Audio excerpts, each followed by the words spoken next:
dan Bu Koni, terima kasih sudah bisa menyaksikan webinar malam ini.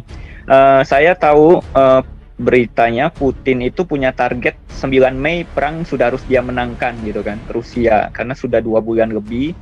Dan 9 Mei itu semacam peringatan Crimea dulu atau bagaimana begitu, jadi dia punya target supaya Rusia menang di tanggal 9 Mei.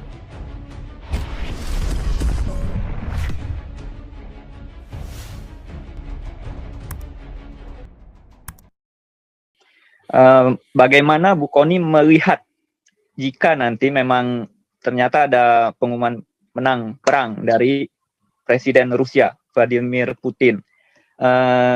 Beberapa berita yang saya simak, Sekjen PBB sudah bertemu dengan Presiden Turki dan dia akan lanjut show bertemu dengan Vladimir Putin di Moskow begitu. Dalam rangka tentunya tujuan kemanusiaan dan stop perang tentunya. Dan jika Rusia memang menang perang, bagaimana geopolitik dunia ini bisa berubah menurut Bu Koni? Itu aja pertanyaan saya. Terima kasih. Pak Santi Amer, silakan. Pak Santi Amer. Pak Santi Amer. Oh, nggak dengar. Halo. Ya, Pak Santi Amer. Udah, Pak Putih. Pak Paul, ya. Saya. Baik. Selamat malam, Bu Koni. Selamat malam, Pak Santi Amer. Saya gini, Bu ya. Ya, bagi saya dunia ini panggung sandiwara. Jadi dunia ini penuh ketidakadilan. Maka tidak ada saling percaya. Mau Amerika, mau Rusia, mau negara-negara lain itu semua itu bagi saya itu sandiwara semua. Amerika juga adalah Amerika yang paling double standar. Jadi wajar Putin itu menyembangkan itu dunia ini. Nah, apa yang bisa dilakukan Indonesia, Bu Koni? Saya mau bertanya. Jokowi sekarang kan dalam keadaan terjepit. Saya berharap Jokowi tegas. Ya, Jokowi itu kan kopek. Jadi ya seperti Soekarno dia. Nah yang kedua Bu Koni, bagaimana saran Bu Koni kepada anak bangsa di Indonesia ini, Mbok Iao, jangan main demo-demo gitu loh. Ya ini kan udah nubika. Mungkin suatu saat, apakah ini mungkin sistem pertahanan ini, tentara ini nggak perlu lagi manusia, robot yang diciptakan kan? Apakah Indonesia sanggup menciptakan itu?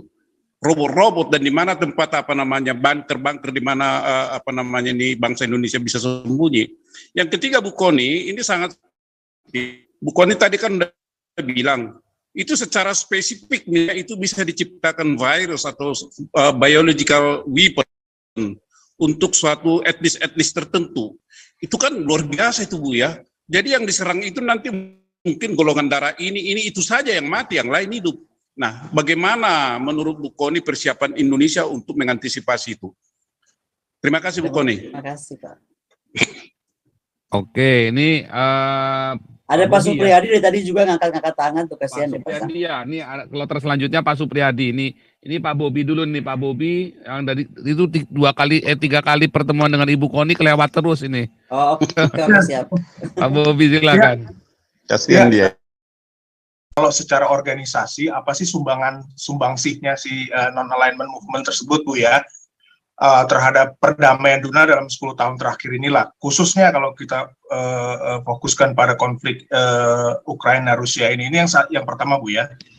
Yang kedua adalah kalau Ibu Koni tadi bilang Presiden Soekarno bisa menyeimbangkan kekuatan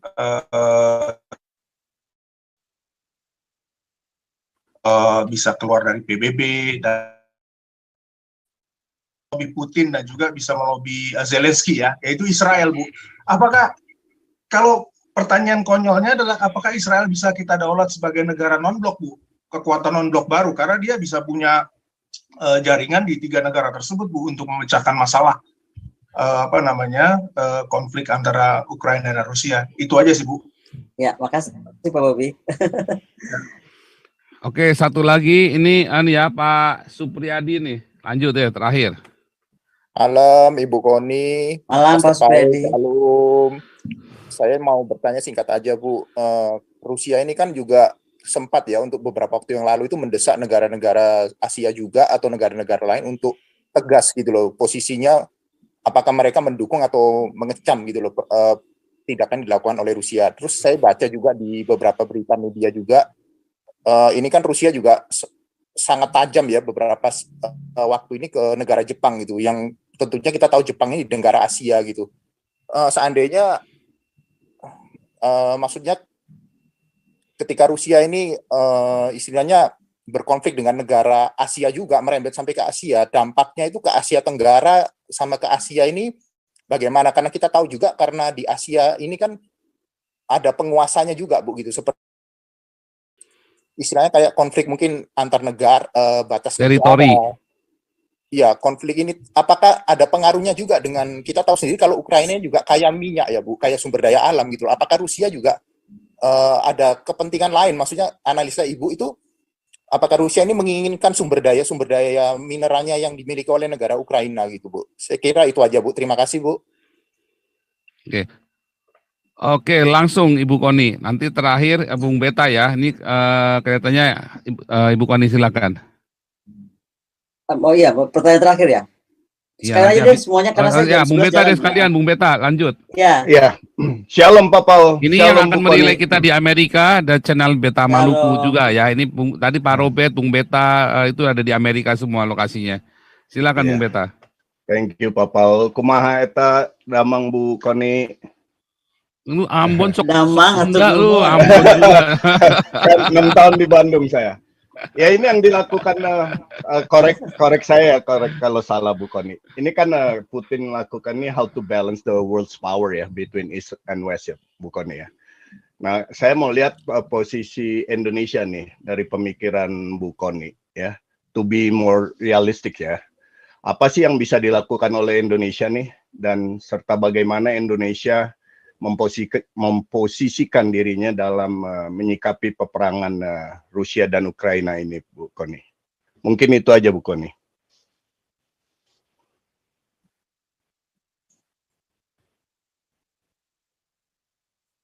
Halo. Oke, terima kasih banyak semuanya. Ya. Oke, lanjut Bu Koni. Oke, jadi saya senang sekali malam ini ternyata antusiasnya seru benar. Kayaknya banyak lagi nih. Bener, tapi saya jam 11 mohon maaf sudah mesti jalan. Makanya. 7 menit terakhir.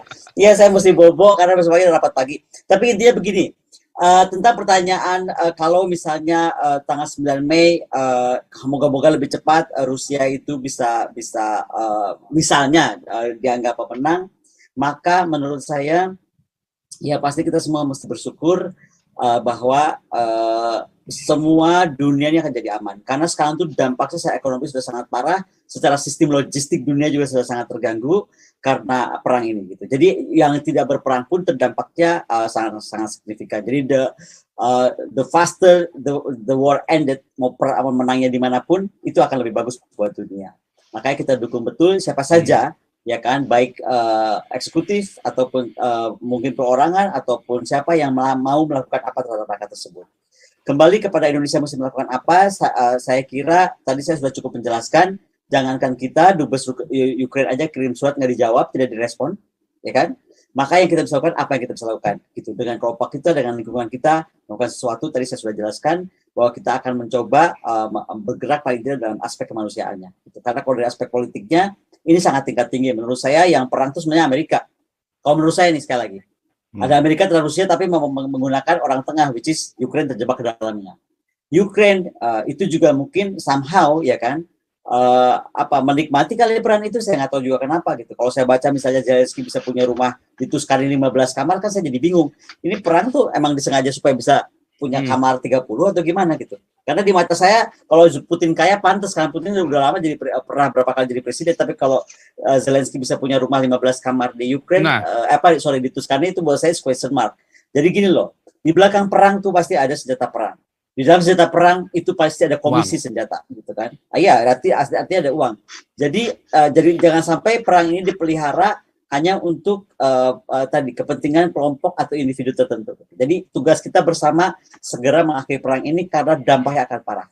Tapi kalau ditanyakan tadi bagaimana kalau kemudian Rusia memenangkan ini, buat saya kayaknya ya kita pertama akan melihat bahwa dunia itu akan semakin terbuka, ya kan? Mungkin hipokrisi akan semakin terelakkan, kalau saya boleh berharap demikian, ya kan? Tapi paling tidak ini akan membuktikan bahwa globalisasi nggak bisa dihentikan. Kemudian bahwa dunia akan semakin erat berkelindan. Contohnya kereta Cina yang nyambung ke Jerman sana juga akan semakin memperluas juga mungkin ke ujungnya bukan saja sampai di Malaysia tapi mungkin ke Indonesia, kita nggak tahu ya kan. Tetapi yang paling saya bilang satu, pelajaran bagaimana sebuah negara bisa di-ban, bagaimana aset negara dan rakyat negara, warga negara tersebut bisa diambil begitu saja. Anda bisa bayangkan 8 triliun dolar uang rakyat Rusia loh, ya kan, tersebar termasuk di Swiss, itu bisa di-freeze. Belum lagi aset lain. Itu menurut saya sudah kejahatan perang tuh. Beneran loh. Iya kan? Kenapa terus dunia diam gitu? Jadi menurut saya ini menyedihkan sekali gitu. Kenapa kita mendiamkan itu? Jadi kalau saya melihatnya, kembali tadi saya ingatkan gambar tadi, yang terlihat itu memang kelihatan lebih pedih. Tapi yang tidak terlihat itu lebih menyakitkan.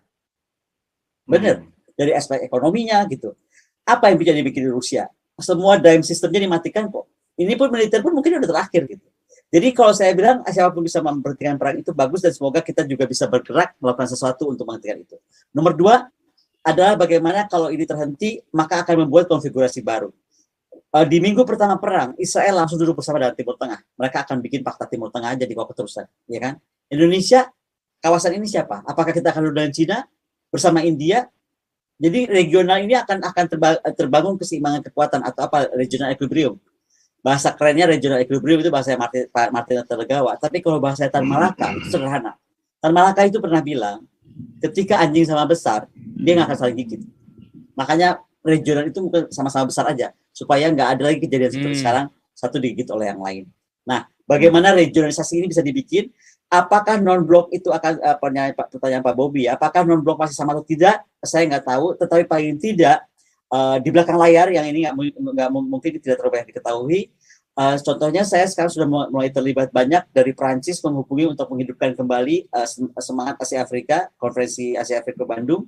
Kami beberapa pemikir dari 24 sampai 36 negara itu telah bertukar pikir tentang apa yang akan kami lakukan dalam konsep Asia Afrika era kekinian. Itu sedang kita lakukan dari aspek akademisi.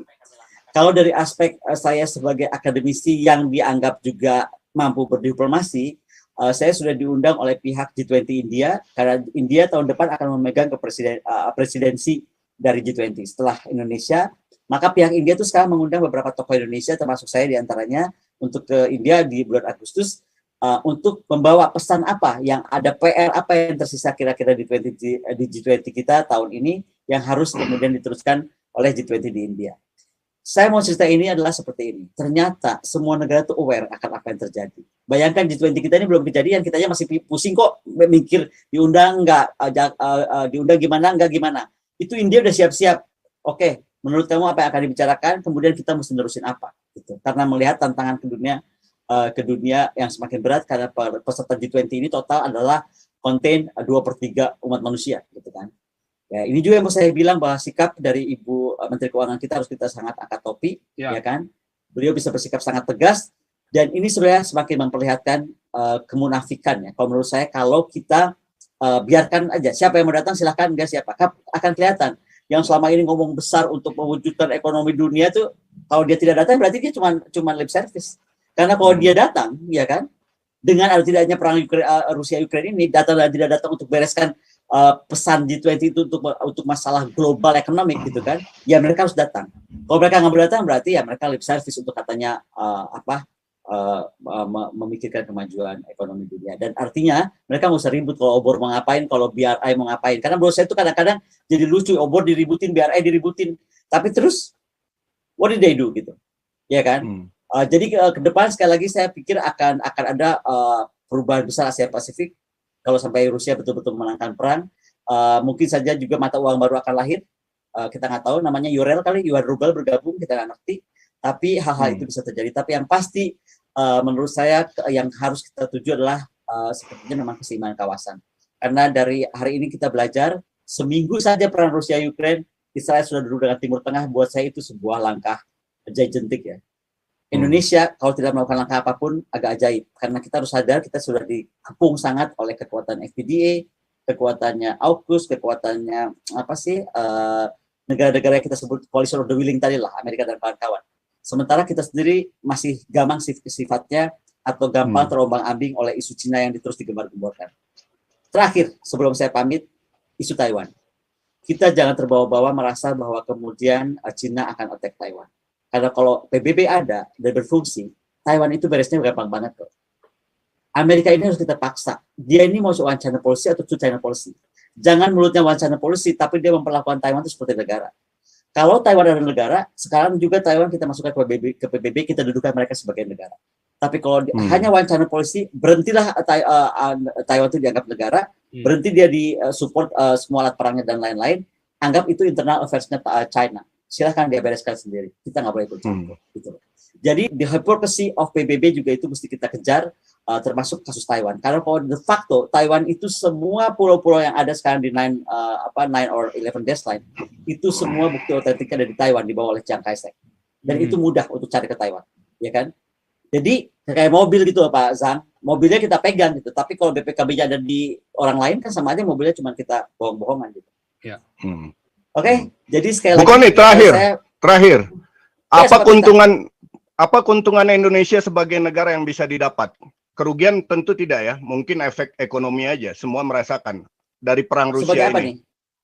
Sebagai negara, keuntungan kalau kita terlibat, kalau kita ikut terlibat untuk mendamaikan atau mendukung kemanusiaan.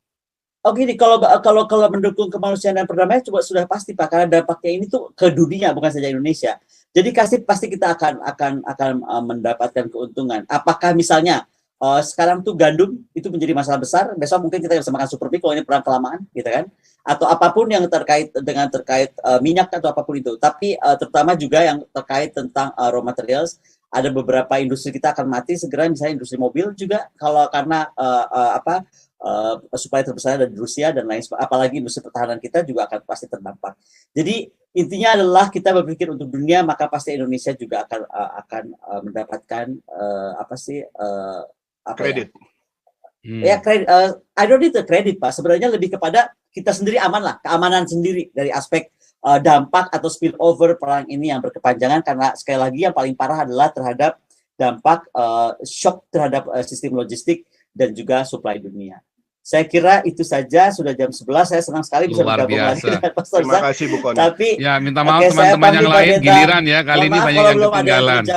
Iya, mohon maaf ya, kalau belum kita akan live lagi untuk yang dalam bahasa Inggris, tapi nggak lama ya, kita cuma 1 jam, tanya jawabnya hanya untuk 3-4 orang saja, dan nanti kita tentukan supaya pertanyaan-pertanyaannya bagus ya. Dan dalam bahasa Inggris nanti direlay oleh teman-teman yang ada di Australia, yang ada di Amerika, ya, dan seluruh dunia ya, kita direlay. Jadi supaya pesan ini nyampe ya. Itu yang bisa dilakukan oleh rakyat kecil seperti kita.